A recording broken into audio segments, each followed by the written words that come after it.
Okay, I've got the bracket mounted onto the machine, shock bolted back onto the lower control arm. One thing I wanted to point out that they did not mention in the kit or in the instructions is the back is a lot stiffer than the front. You don't have quite the travel like you do on the front.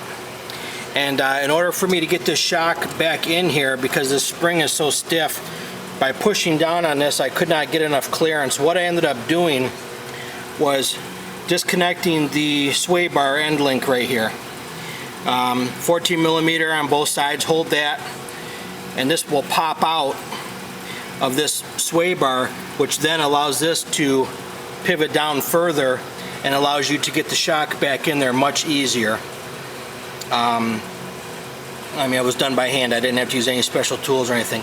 Now to get it back together, because this is under a little bit of tension now because of the shock, is I used a floor jack and mounted it, put it underneath the hub assembly, jacked up on it a little bit to get it up, get some pressure on it, push down on the sway bar link with your hand, and then push, and you can get the threads back started into there.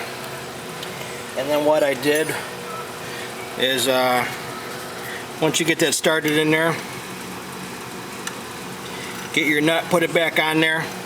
Like I said, it's going to be a 14 mil on both sides, and remember to tighten that back down. But I wanted to point that out because I fought with it for a few minutes there, and then I discovered that once I took that off, it gave me the necessary clearances that I needed in order to put that back in there with no problem. So I just wanted to save you the trouble that I had, because they do not mention that in the instructions on the kit, and it made a big difference.